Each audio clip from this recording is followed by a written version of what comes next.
Dans cette vidéo, je vais vous donner un aperçu rapide de l'application Sheets Contact, qui est une application pour Google Sheets, qui est très facile à utiliser, vous allez le voir. Donc en cliquant sur le bouton Contact, la fenêtre s'ouvre avec tous les contacts de la base de données. Dans cet exemple, vous pouvez voir ici qu'il y a 500 contacts fictifs et vous pouvez très facilement afficher les données de chaque contact simplement en cliquant sur celui-ci dans la liste. Bien sûr, vous avez également 6 champs de recherche, par exemple pour afficher uniquement les collaborateurs, et vous allez avoir uniquement les contacts de ce groupe qui sont affichés. Vous pouvez également utiliser les autres champs pour filtrer encore davantage, par exemple ceux dont le nom contient un R et un E. Là, en l'occurrence, il n'y en a qu'un seul. Voilà, je vais enlever ça. Ensuite, pour ajouter un contact, c'est très simple, vous cliquez sur Nouveau. Pour l'exemple, je vais faire très simple. Et je vais enregistrer ce nouveau contact. L'application va l'ajouter et va mettre à jour l'affichage juste en haut. Pour modifier, c'est pas plus compliqué. Vous entrez la modification et vous cliquez sur Enregistrer. Dans cette application, vous avez la possibilité de modifier le nom de n'importe quel champ. Donc, ce sont tous ces noms qui sont affichés ici. Pour faire ça, fermez simplement la fenêtre. Vous avez ici le menu Contact. Les deux premières options, ce sont les mêmes que les deux boutons. Et le troisième, modifier le nom des champs, c'est celle qui nous intéresse ici. Donc ici, vous avez à droite les différents noms que vous pouvez tous modifier. Donc pour l'exemple, modifiant le champ autre champ 1, on va l'appeler référence. Voilà, et dès que vous avez fini, vous cliquez sur fermer.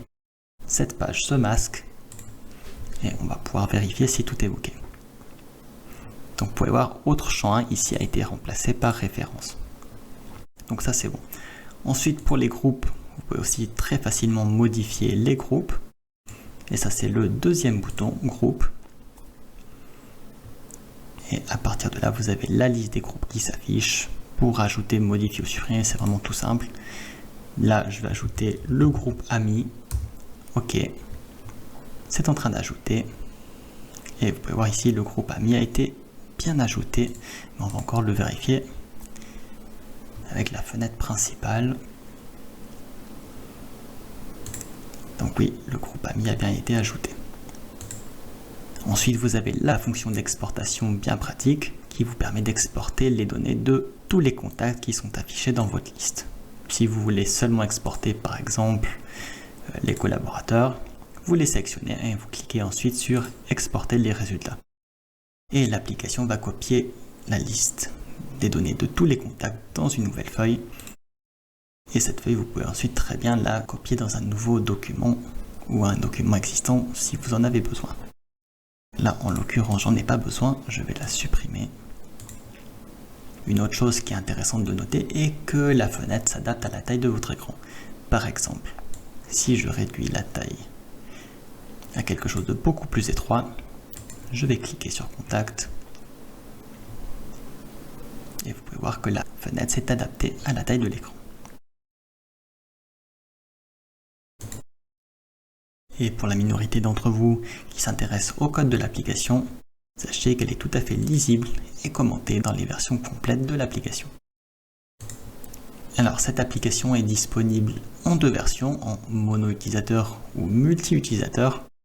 La particularité de la version multi-utilisateur est qu'elle dispose d'un certain nombre de fonctionnalités qui vous évite bien des surprises et qui vous permet également de rafraîchir parfois certaines données, etc. Je vais vous donner tout de suite des exemples plus concrets.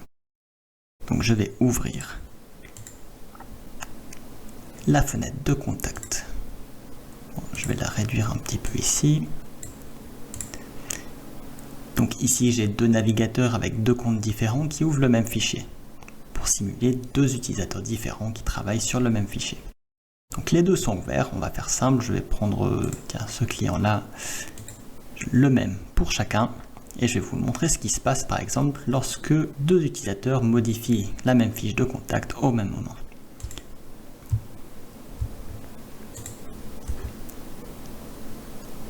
Donc dans le premier, j'ajoute le téléphone, dans le second, une remarque, et là je vais cliquer en même temps enregistrer, enregistrer, et vous allez voir ce qui va se passer. Vous pouvez voir qu'aucune donnée n'a été perdue. Vous retrouvez bien le téléphone et les remarques dans les deux. Maintenant, je vais prendre un autre exemple. Prenons par exemple le premier utilisateur et je vais lui ajouter une adresse. Enregistrer et je repars de l'autre côté. De ce côté-là, la fenêtre est déjà ouverte, les données sont déjà chargées et je vais vous montrer ce qui se passe lorsque je vais cliquer sur un utilisateur qui a été déjà modifié.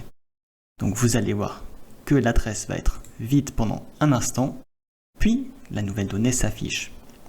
Pour plus de confort, l'application va afficher les données qu'elle a en mémoire tout de suite pour que vous ayez quelque chose de totalement fluide, mais elle va également vérifier si un autre utilisateur a fait une modification entre temps et vous afficher la modification quelques instants après pour que vous ayez tout de suite les données à jour.